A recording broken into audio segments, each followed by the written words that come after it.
do a little bit of body reading. So I'm just going to be looking at all the different planes and see if there's anything, any deviations from normal.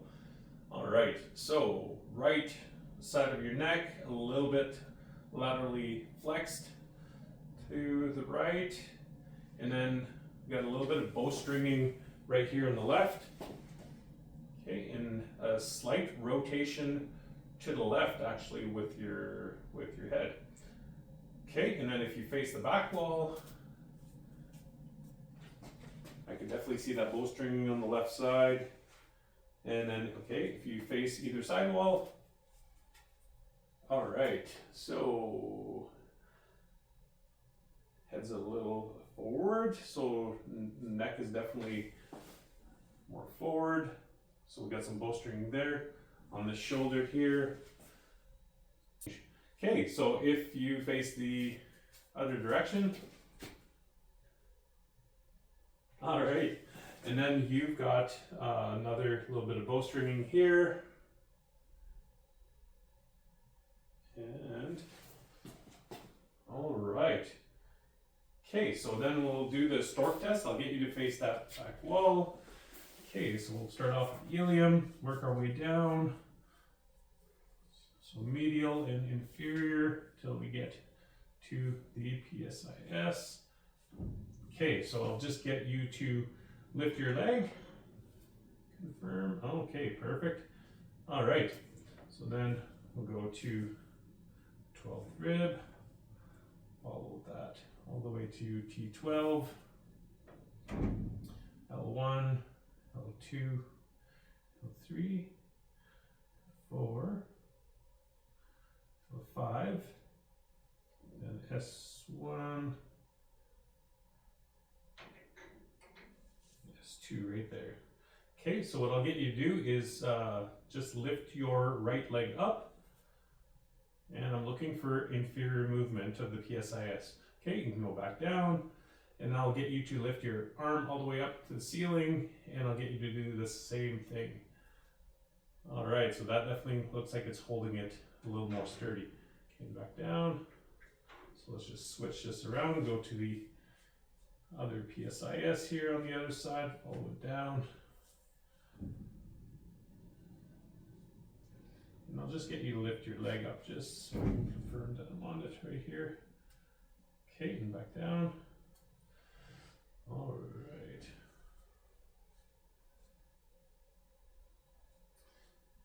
Well, sometimes they're a little harder to find from one side to the next.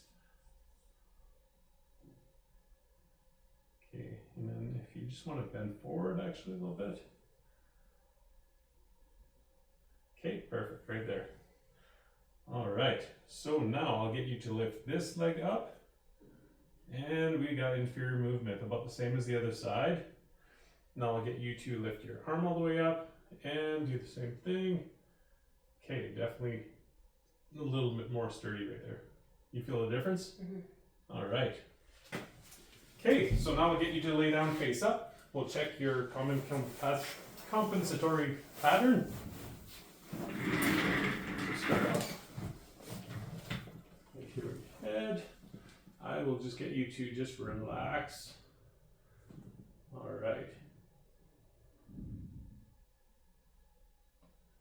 Okay, so it seems like there's a little more resistance on the left. So area of ease would be the right side. And now put my hands under your scapula and just lift one side to the other to see which side is easier. And it definitely seems like there's less restriction on the right. So right and right. Okay, so now we'll check thoracic diaphragm here.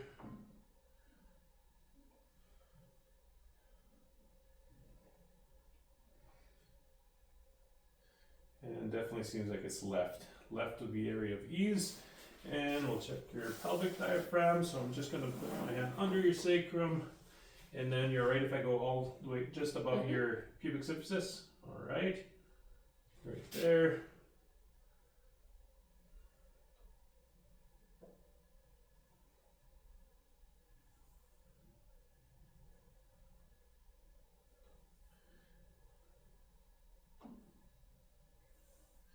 This seems like to the right. Sorry, I'm just going to check your rib movement.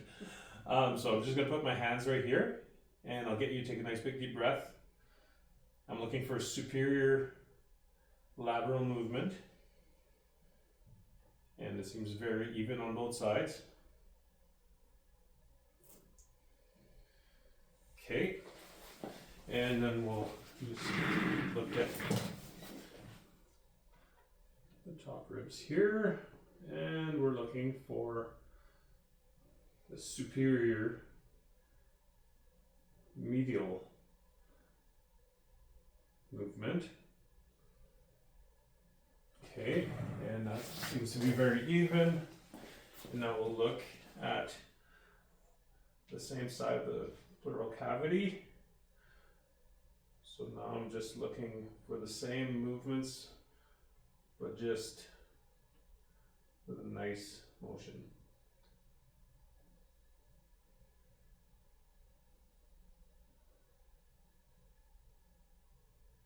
Okay, so yeah, we're getting superior and medial and superior and lateral on this one. Okay, and then we'll do the same thing with this side.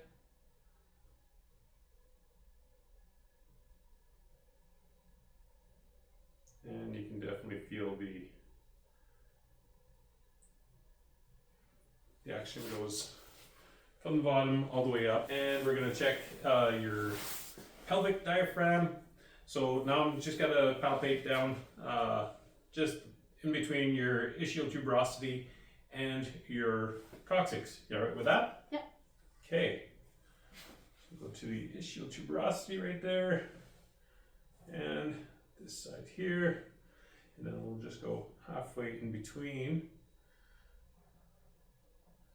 And then I'm just gonna hold this pressure right here, and then I'll just get you to take a nice big deep breath.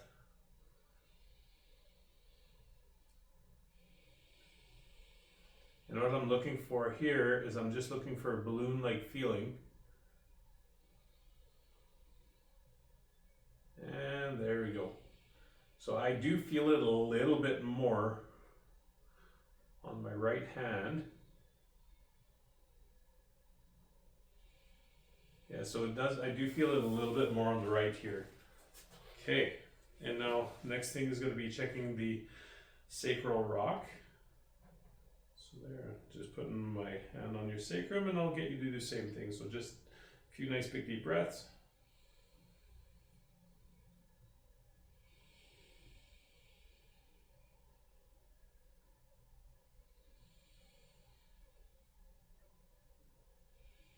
Yeah, I'm definitely feeling that rock right there. Okay, so it's rocking back and forth as you're breathing in and out. And now we're just gonna check your skin, fascia. Okay, so the skin does appear fairly warm.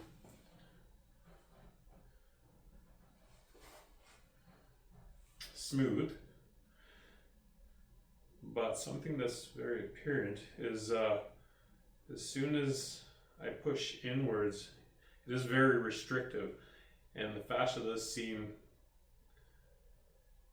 quite thick, but very stuck. There's not much movement, and even the pliability, it doesn't seem to want to roll at all. It just seems to, not laterally anyways. Okay. Just kind of wanted to check the back, since that's the area of complaint. And then the skin at the shoulders is about the same temperature. It does seem to be a little bit more rough. Again, very restricted.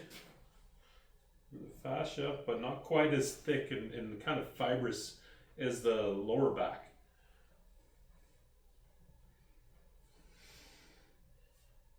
And something to notice a while ago too, when we were doing this, is you seem to be quite tender, eh? Right at the hip. Yeah. Even a light pressure.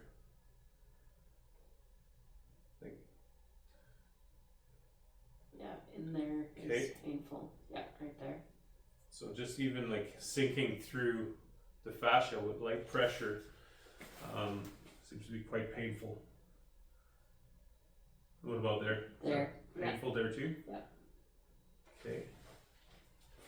And what about just in the lower back right here? Not in there, but earlier when you were palpating through the ribs to landmark, Okay. in there. That's Okay, painful. so a little bit painful right here. Yeah. Okay. Right there. That's painful too. All right. All right, so we're going to go over the clinical impression. So from the assessment that we already did, and also we're going to include in there the history, right? So your history from your trauma that you had. So essentially you have a counternutated sacrum and counternutated coccyx. So when that happened, probably from your one of your incidents, your body, it kind of goes into a little bit of a shock, right? So especially that first incident that you had with the horse accident, and then your sympathetic nervous system kind of gets really heightened, and also your body's trying to compensate and it couldn't compensate properly, so your body decided to help with fascia. So they decided to start delivering a little bit of collagen fibers to the lower back to try to support that. So by doing that, it's affecting the tension lines through your body and affecting essentially your whole body, right? With time, that starts to happen. So that's what we're seeing right now. So I do believe that by releasing the fascia around the sacrum, lower back, that you'll actually see an improvement with the blood flow in that area. So not only with the blood flow, which is actually going to help your skin too, and all of the surrounding tissue, but also it's going to reduce some of that strain on the tension lines, and it's going to make the tissue a lot more adaptable. So that if we do that, and then in the subsequent visits, you're probably going to see a little bit better release for everything in the hips, right? And along with that, you're probably going to get a little bit less pain too. So you know how you're painful to the touch right now, with even light touch, so that might decrease also. So the treatment we're going to start with is the pelvic diaphragm treatment. Okay, so I'm just going to slide my hand under your sacrum. Okay, and right there. And now I'm going to put my hand right over top of your, not over top, but above your pubic bone. Okay. I'm good with that. Okay, right there. Okay, so now I'm just going to apply a little bit of pressure down. And I'm going to do a direct approach. So I'm going to go superiorly. And then I'm just going to follow the tissue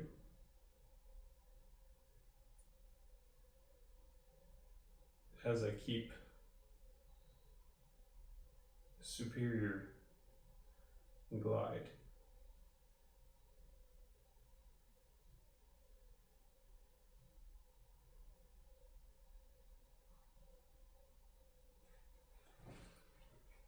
And then something I forgot to mention a while ago too was, so we already went through this, but there is no contraindications for you.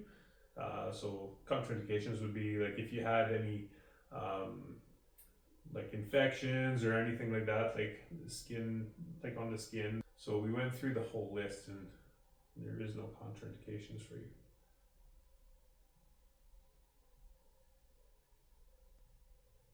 There we go. You feel that releasing? Mm-hmm. That is pretty neat. It just kept pulling me to the left, and then all of a sudden I just started feeling a nice little pull to the right, and then it just like released. And I'm not feeling any pull anymore, so okay, so now just remove my hand there, and then the next thing is we're going to do a local treatment. So we're gonna do one for glute max. So I'll get you to turn face down.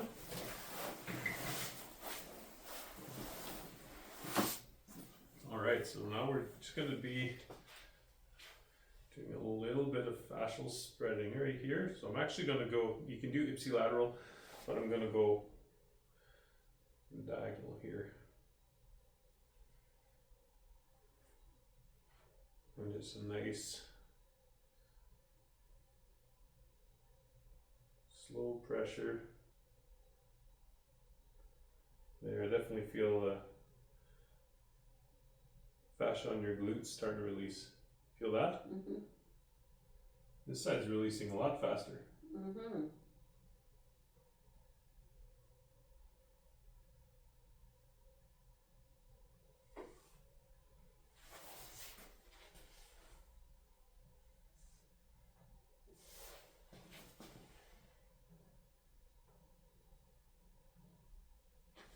Feeling a difference there at all? Mm-hmm.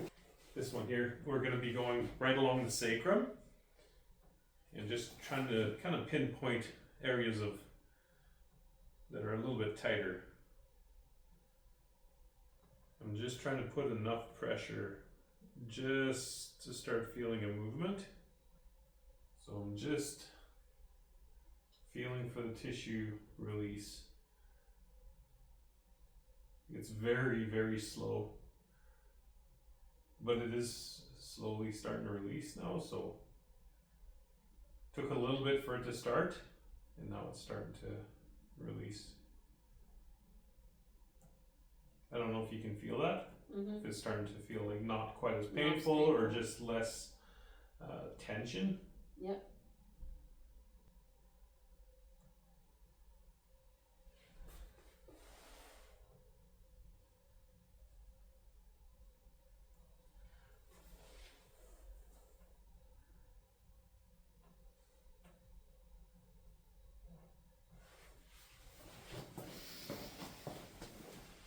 All right, so we're gonna do a lumbosacral release. So essentially now I'm gonna be putting my hand under your sacrum. So I'm gonna go from from the side, going under your sacrum just like this, and then with this hand I'm gonna be going just to your lumbar. So I'm gonna be at the apex of your sacrum and then your L5. And I'm just gonna slowly try to sink in and decompress. Sounds good? Yeah. All right, so just let me know at any point in time if anything feels uncomfortable. So what I'm gonna do is bend your leg, and I'm gonna get you just to shift your hip over so I can just put my hand right here, and then a little bit more, just right there. And down, and now you can straighten your knee. Okay, so right there. Okay, so right at the L5. Okay, not too bad? Not too bad. Okay. Just let me know if anything gets painful or uncomfortable. Okay. I'm already starting to feel a therapeutic pulse there. Starting to feel it sink in. I'm just trying to very lightly compress your ASISs in the same direction, like together. Yeah, like I couldn't feel like the tip of your sacrum a while ago, and now I feel it. Okay, so now I'll get you to bend your leg, and we'll just tip you over, and there we go. Okay.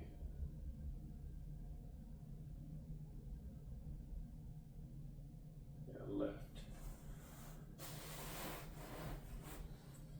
Okay, and now I'm just gonna see for the next one. So left is not area of ease, left, so that means right is ease.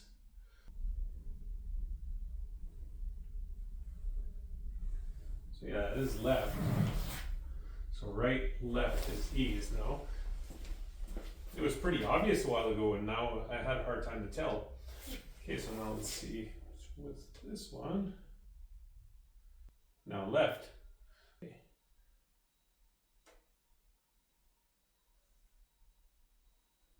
Right. We want to see a few more times because the fascia is still pretty tight, even though you do feel a difference already. But I would say at least 3 to 4 treatments, probably a week apart. Massage would be very good, and then acupuncture would probably help. Yeah, and then so for home care, 3 planes of ease, and then just hold it there, keep a really nice light pressure, and just see if it'll release for you. Because yeah, it's not something that's hard to do, and then you can do it everywhere too, right? So you can do it on your thighs, you can do it on your hips, glutes, lower back even, and then even on your shoulders, right? So you can do the same thing. Yeah, Okay. sounds good? You bet. All right.